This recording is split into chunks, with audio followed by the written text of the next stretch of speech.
Okay, I got some stuff. I'm trying to clean my garage out here, organizing a little bit, so I'm going to clean some of this. Well, some of this clean already, just trying to organize it in different containers. That way, number 2, and this needs to be cut down. Computer boards. Remember I did that garbage job and I told you I found some rails up the road? Yeah, these were the rails that belonged to that job. Someone stole them, ditched them up the road. I found these, so that was cool. And I got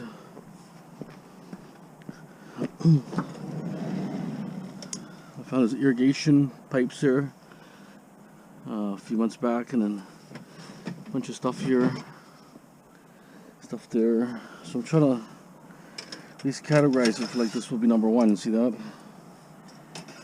And then you got brass. And some brass needs to be cleaned. But this needs to be cleaned. You know, cut off both sides. And there's brass caps and so on. I'm going to start processing this and start organizing stuff. I'll show you my garage.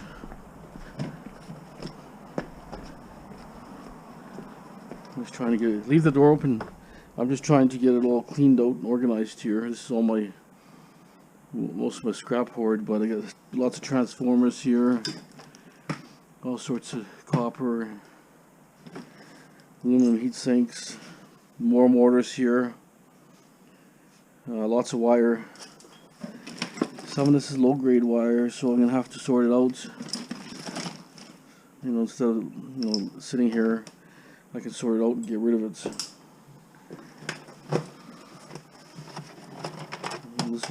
This is borderline, but so anyways, just trying to organize it a little bit better so I can start. You know, like this scrap here is so mixed up. If it's been organized, it'd be 1/3 the pile instead of all this twisted crap here. So, you know, get rid of all this electronic stuff broken down, taken apart and stuff, whatever, recycled. So I need this area too. It's a bit of another area I want to work. Right? So anyways, if the prices weren't so lousy, this would have been all gone and sold, right? The prices are so bad. This stuff's been sitting here for three months at least. This is pretty nice jumper cables. Probably worth keeping, I would think. If you're doing a solar system or something, or even if you're just doing an RV or something, or even the solar panels on a house. This is the kind of stuff I'm going to keep. I'm sure that I could probably sell that for easily. Well, it's probably at least, you know, a couple bucks in scrap, but I bet you can probably get at least between $5 to $10, I would think. Maybe on eBay, $10, maybe, hard to say. But you know, I'd say it's worth at least twice the amount of scrap, at least. But you know, it's pretty heavy stuff. All solid copper wire. There's another one too. These jumpers, I kept those for a reason. Just I thought I'd get a better value. So anyways, there's quite a bit of stuff here. It's all buried. I took the whole, you seen how much is in the van, all came from here, right? Okay. So I need to get access to the stripper, so I need to get this area I can get in here and start stripping some of this wire. Right? With this type of wire. Get it all stripped. And even these ones, like I say, they're small, but they're easy to strip, feed it through, boom, it's out instantly in a second. There's a little filter here. It's good for e-waste. Filtering, maybe. It's a little broken, but anyways. Okay, I'm gonna go drop off now this to my storage so I can get it all processed and sorted. Okay. There's a bunch of bottles here.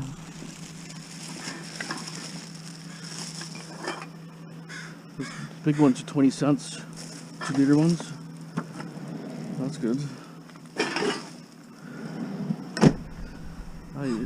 I was down yesterday. There was a fridge here, gone, and I saw 3 fridges yesterday, and I saw a stove.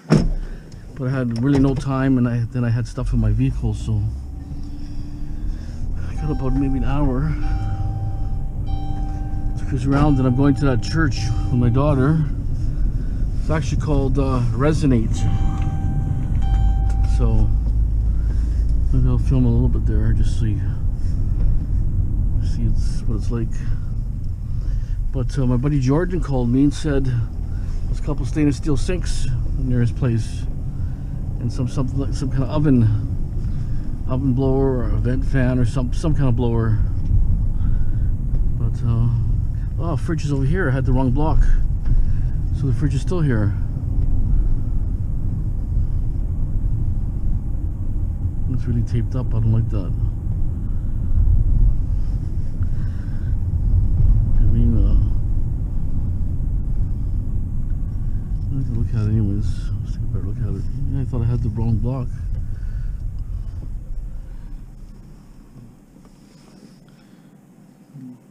There's lots of junk in this yard here. I'll come back later. Those ones, you know, if you break the seal, man, put on your fumigation mask. That's what I'm thinking, but you never know. Since you have kids, maybe, you know, maybe they kind of taped it up on purpose.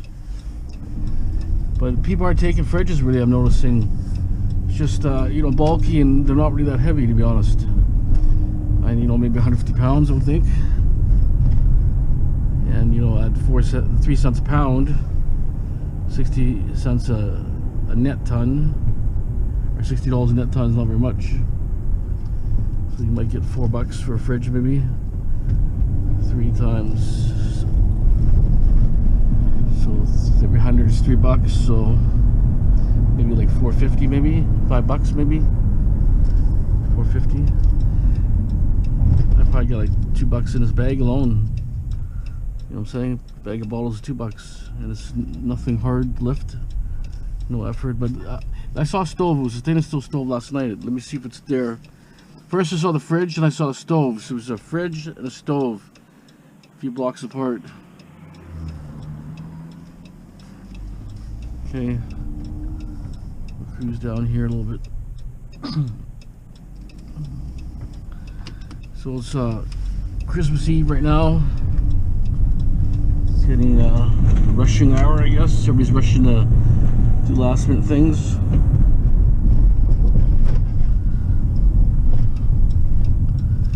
Okay, I'll film when I get closer, just so I'm not boring you with a bunch of city scenes, right? Okay, so those 2 sinks my buddy Jordan told me about.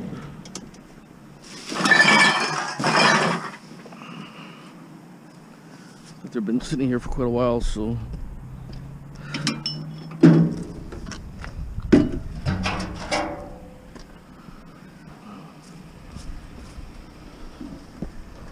quite a bit of weight.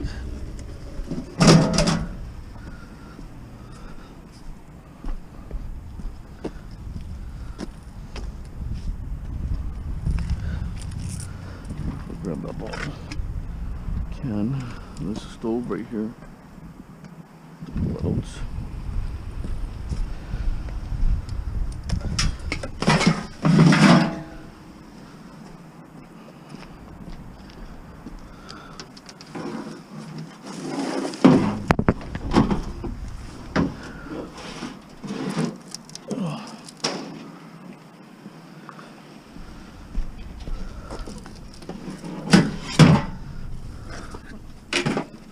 Okay, that's it. Wasn't much, but better nothing. That's it.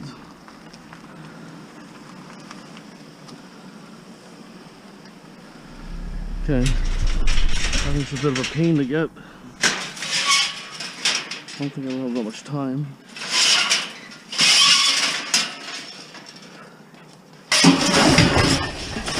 Move stuff over. We could get a little bit anyways. Maybe 5 minutes time.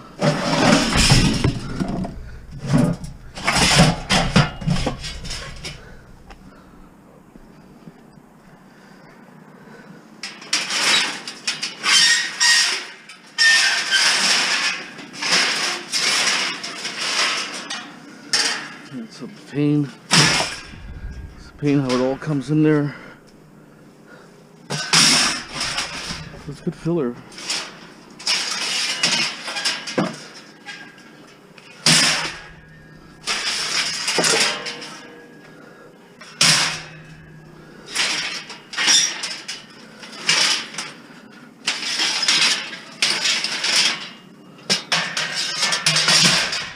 Must be crates or something.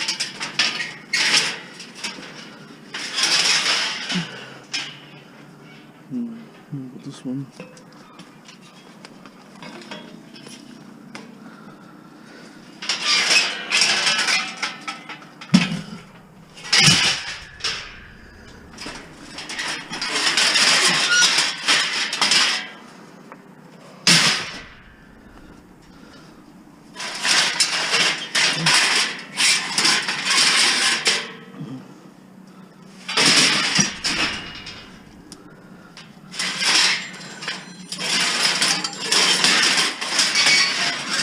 My daughter probably.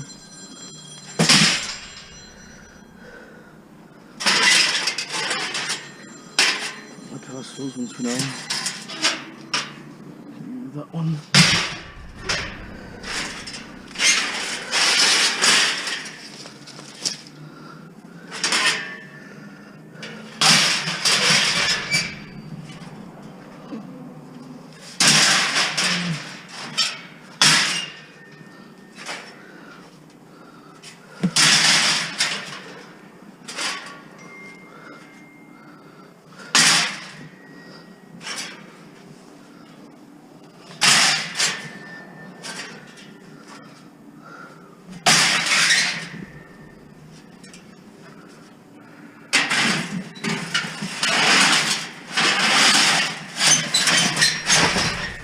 Okay, well, that's a pretty good start.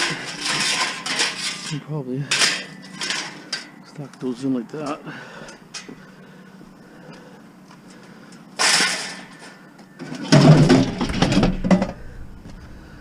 You stack those.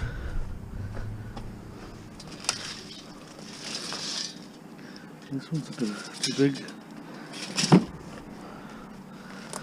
Stack this.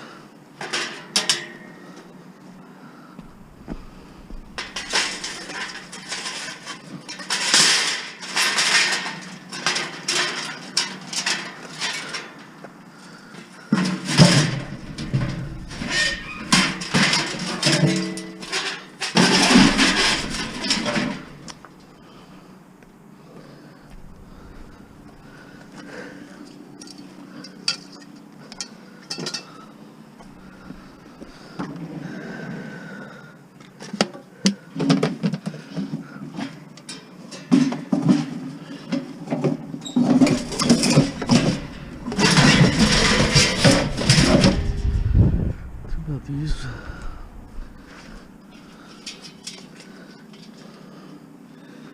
come another time for this. At least I got a small percentage. Okay, that's it. I gotta go. Daughter already called me.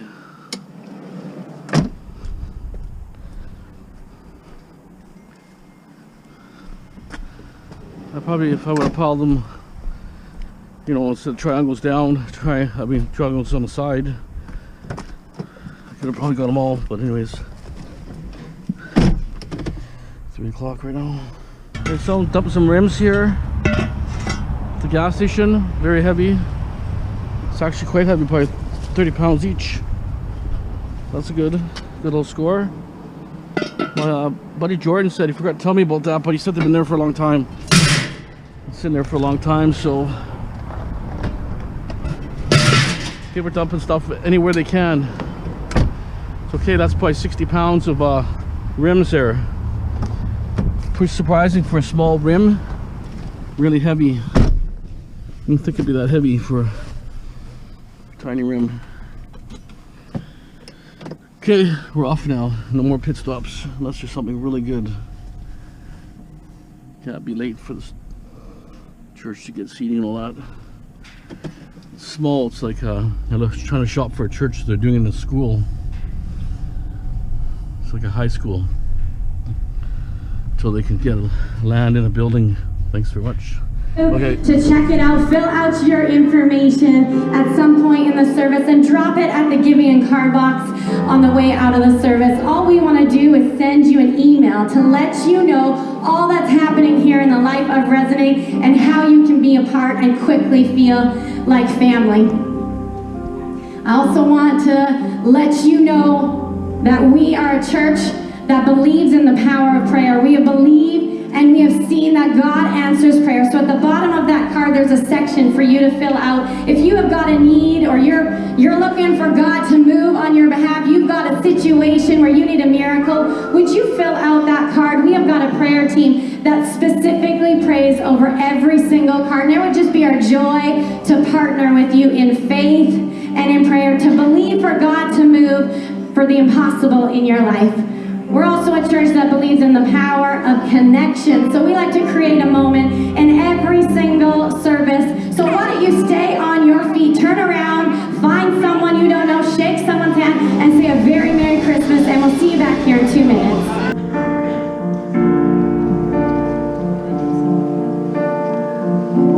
Holy night, the stars are brightly shining. It is the night of our dear Savior's birth.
afternoon. Thank you guys so much. Come on, one more time for these guys. So great. It's Run Rudolph taking you to church. Like, that's just an amazing fact. Like, I just never saw that coming.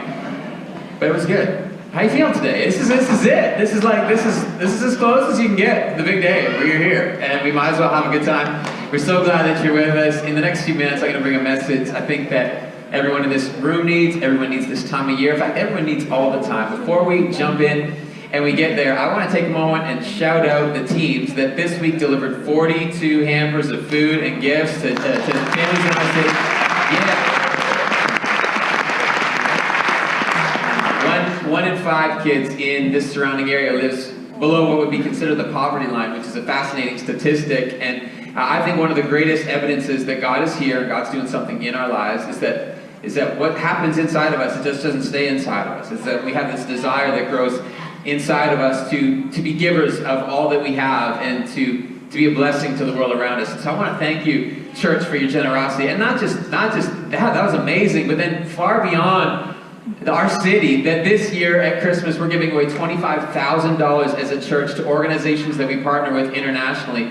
And that just might seem like a number, and we're talking about places in the Philippines and Nepal, but really we're talking about kids and youth who, through no fault of their own or just like abuse and abandonment, have found themselves living on the streets. Or for some kids, it's actually exploitation and cyber sex slavery. These are organizations that we partner with. We don't just know about them, we know them. We're going in 2022 to Nepal. And so on this last day before Christmas, I just want to I know there's a lot of guests in the room today, but I want to look you in the eye, and if you call Resonate Church home, I want to just say thank you so much. I'm just so proud of you. I'm just so honored that we get to do this together. One more time, let's just give it up to Jesus. That there's something inside of us that we feel. Come on.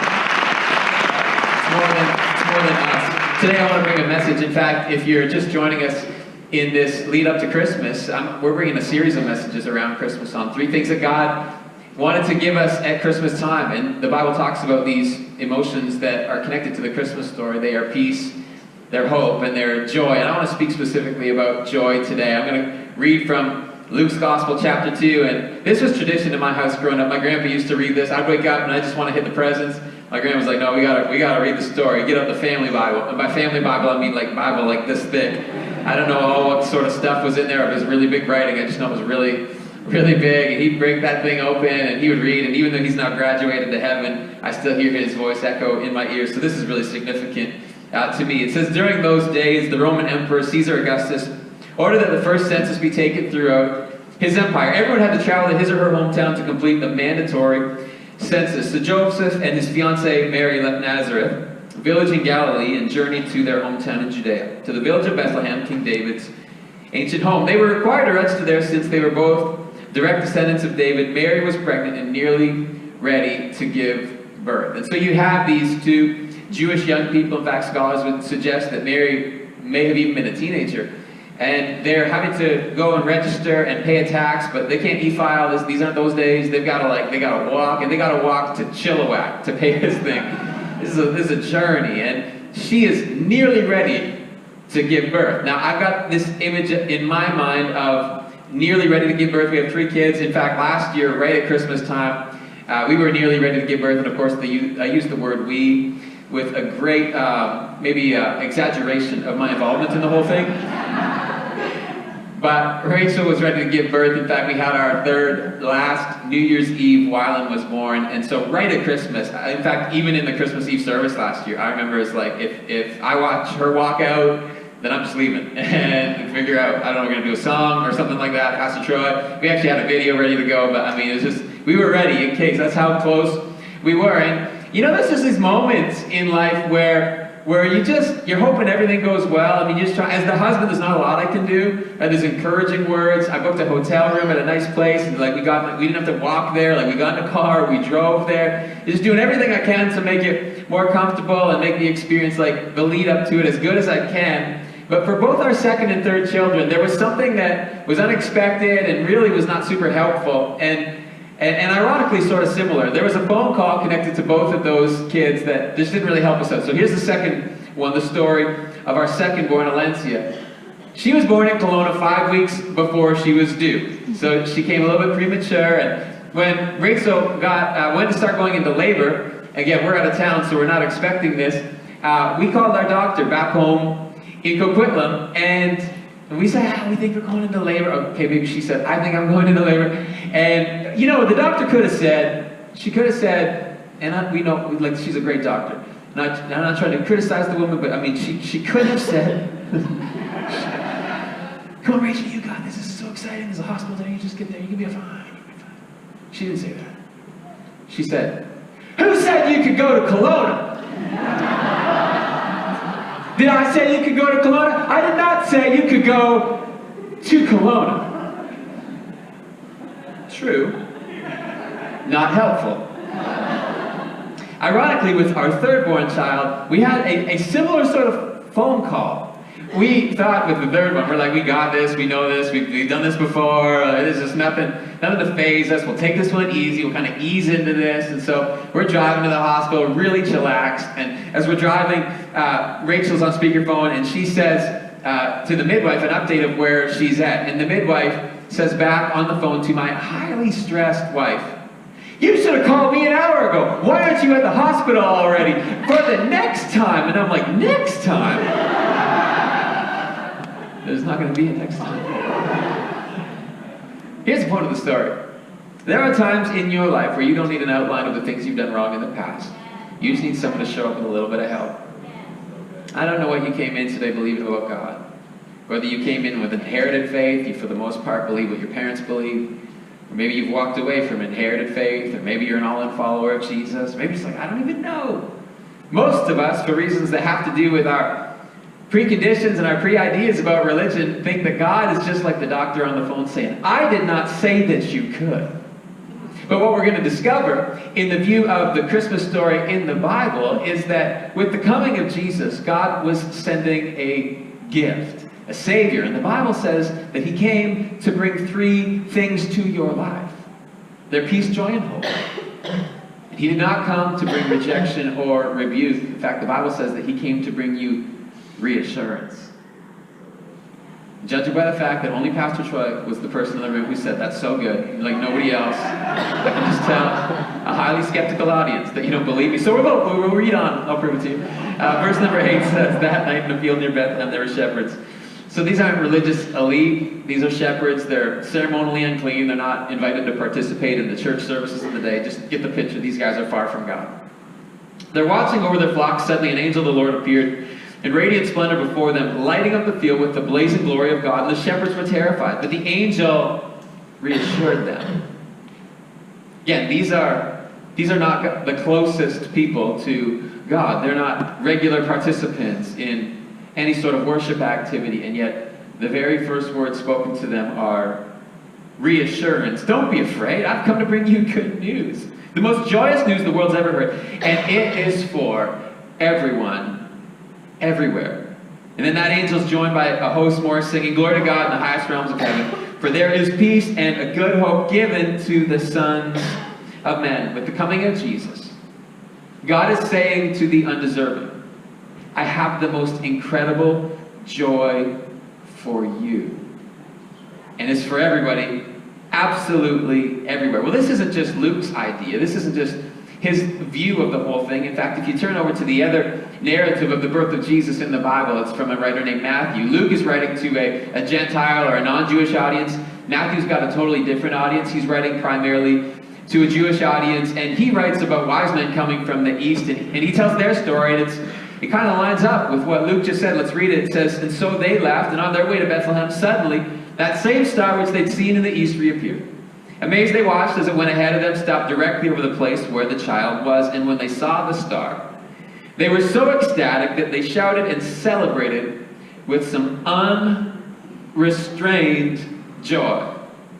Unrestrained joy. I don't know if you can picture unrestrained joy, what this looks like, but Matthew, just like Luke, is telling us that with the coming of Jesus is this primary emotion of joy. And it's not just simple joy. It's like some unrestrained type joy. And so because I know it's kind of hard to get the visual of what he's talking about, I came with a little bit of help for you because my 3-year-old is really good sometimes at unrestrained joy. Go ahead and check this out.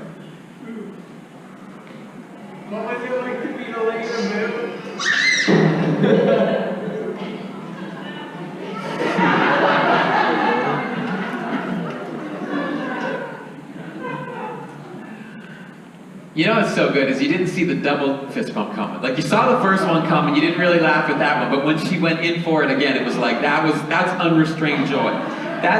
Let that image stick with your mind. And understand that that's what the Bible is saying is coming with Jesus. This idea of joy is central to the ideas of Christianity. In fact, the Bible talks about it from different angles and different ways at different times. It says that the joy of the Lord is going to be your strength. It says that Jesus, for the joy that was set before him, endured the cross, scorning its shame. What that means is he looked ahead to future joy, future celebration, future laughter, and that was what enabled him to endure the pain of the cross. Joy is so central to the message of the Bible, to the message of God sending a Savior. And so some of you came in here ready for that. Like, you were ready for Run Run Rudolph. Like, you were just ready. You knew that we were going to lean in, have some fun in church today, and you're like, yeah, let's go, let's. You know, like when we end our church services, most weeks, we just turn down the lights so no one can see you kind of sort of trying to dance. You know what I mean? Like, that's how we end church around here. And maybe you're ready for that. Maybe you're like, yeah, I'm amped up. I don't have to work for a few days. Let's go. Let's have a good time. But maybe that idea is not something that you can so easily lean into this Christmas. Maybe you walked in today and Christmas for you is not just a season of joy and celebration. Maybe it's a reminder of past loss. Maybe there's some moments of loneliness. Maybe there's some hurt or some brokenness around your family. Maybe it was just a tough day. This week I ran into an acquaintance and I said to him, hey, how's it going? And he said, good.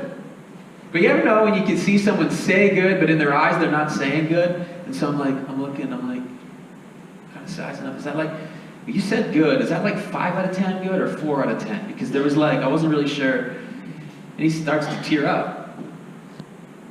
And I'm like, you want, like, tell me about what's going on? He's like, just shook his head no through the tears. He's like, you could tell he didn't really want to talk about it in public, out in the open. And so I just simply said, hey, if I could pray for you this week, what can I be praying for? And he just said the word family. And then he just took his head and he put his head right up against my head, just started to cry, like right in public. Maybe that's where you're at today. Maybe you just don't you don't even think you can talk about it. There's estrangement in a relationship. Coming Christmas brings these things to the surface. So maybe this idea of joy is something that you don't really feel like you can press into. Well, I have some good news for you today. That in this story of God sending a Savior, God sending Jesus, and God making a promise that there is joy, there's not a single person in this story that starts out at joy. The implication being is that in your life today, you might not be feeling joy, but God has joy for you. Here's the first point of the message today. God has joy for you. But the second point would be this: joy is a journey. Like, nobody in the story is feeling joy at the point in time at these words about joy are coming. Like, just not even one. You look at Joseph. He's got this fiance that's saying to him, I love you, baby. You're so wonderful. You're just like, let's put on some Justin Timberlake and just cuddle. This is going to be great. And at the same time, she's pregnant and they've not slept together. Like, try and name that emotion. It's just like, what is that? It's disappointment, it's anger, it's frustration, it's like confusion. He's not in joy. Then there's Mary. The Bible tells us that she was afraid. And then there's Aunt Elizabeth in the story. She's barren, so she's feeling sad.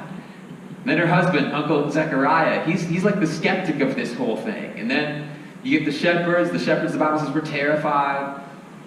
You've got the wise men. I mean, like, these guys are wise, and yet they're showing up and they're like, we're lost. You know what I mean? Like, ain't nobody in this story feeling joy. At the moment, God's promising joy. And I just think that's good news for you today if you're like, I'm not there yet.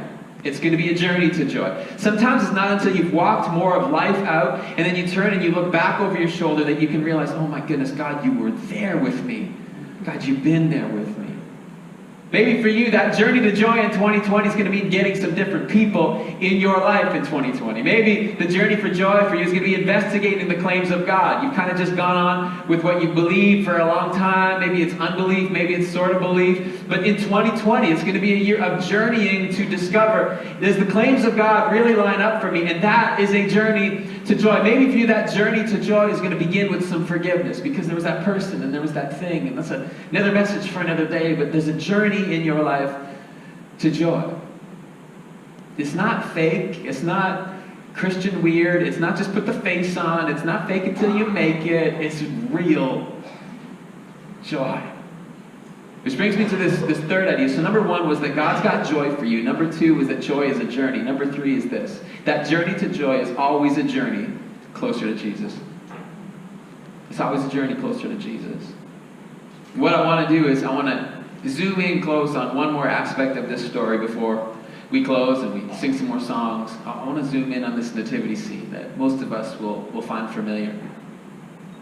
This image of God taking on flesh as a baby and coming and to be born among animals.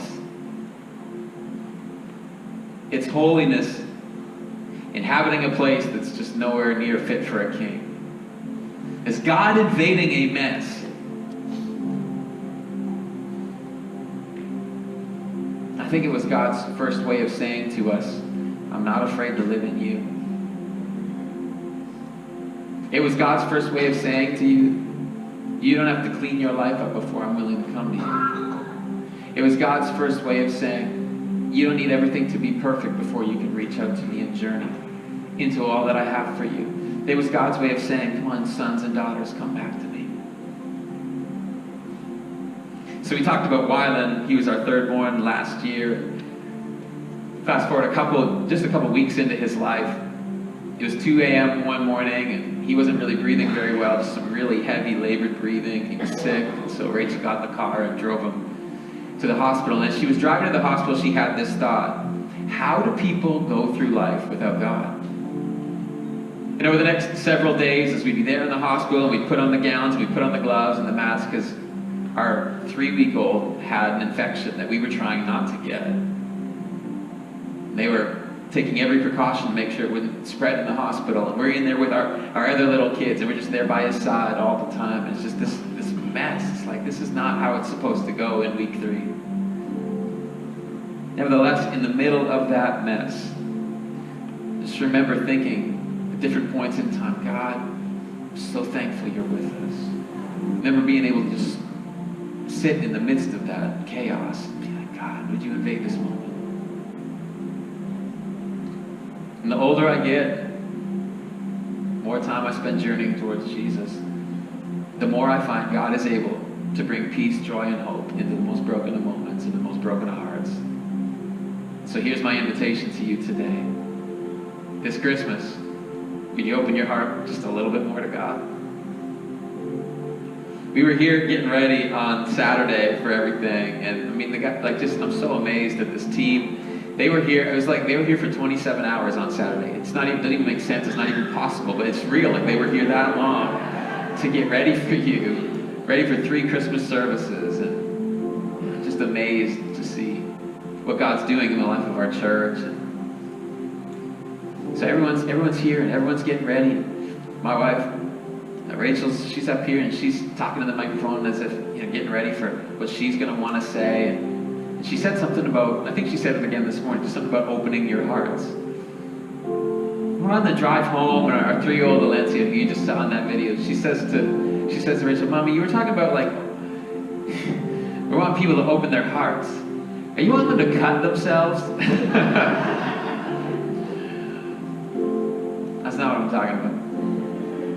I'm talking about just that door of your heart. I'm wondering this Christmas if you'd open it 1, 2, maybe 10 degrees further to the presence of God, who wants to invade the mess and bring peace, joy, and hope. Would you bow your heads with me in prayer? In fact, would you stand all over the room as we respond back to the time of worship? God, thank you. God, thank you that with the coming of Jesus, you didn't come to rebuke, you didn't come to bring rejection, you came to bring reassurance. God, you didn't come to bring chaos or confusion, you came to bring peace, joy, and hope. And so now, God, I pray over this room as we take a moment to respond with a time of worship, God. May our hearts be open to experience your presence this Christmas. Let's worship together. There's nowhere I'd rather be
from God. I tried to fix my own life, hasn't really worked out for me.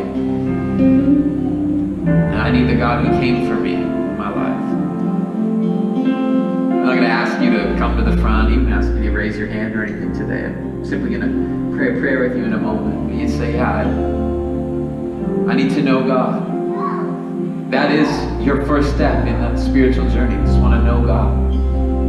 The Bible says you're simply one confession, one heartfelt prayer away from that becoming a reality in your life today. And so if that's you, you'd say, yes, would you include me in that prayer? Today I want to know God. Today I want to, really it's just putting God in the driver's seat of your life. Say, God, I invite you into my life. If that's you, would you pray this prayer with me today? And Resonate, I'm going to ask you to pray this along with me as well, just to join with those who be praying this. Just say, Dear Jesus, give me my life today. I invite you to change my life. I choose to go from my way to following your way. I believe that you died and rose again. So in this moment, I could be forgiven, totally free. God, would your love invade my life as I follow you. In Jesus' name. Amen. Amen. Come on, Resonate. Let's put our hands together.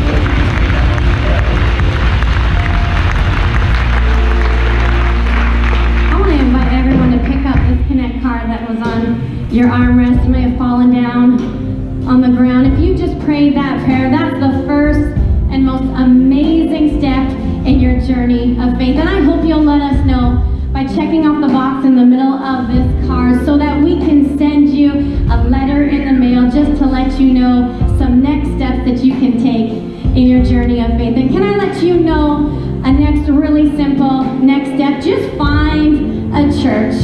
Doesn't have to be here. You might be visiting or from out of town, or this whole thing just isn't really your jam. Just find a church that loves Jesus and loves people and get yourself connected there. I promise it will change your life. If you came prepared today to give in today's offering, there's multiple ways that you can give. There's an envelope in your seat or the options listed on the screen behind me. And if you are our guest today, we want absolutely nothing from you. In fact, we want everything for you. So this service is our gift to you this Christmas season. And to our Resonate Church family, I want to thank you once again for your generosity. As Shane has just said, your giving is making a difference in our city and in our nation. And I just absolutely love the audacious generosity of this house. You guys are wildly generous, and I just love that about you. I think that's something awesome to celebrate. Well, on behalf of myself, my husband Shane, our kids, this whole team that has worked to put this together, we love you, church. We hope that you have a very Merry Christmas with family and with loved ones. Join us again next Sunday. We love you. Good night.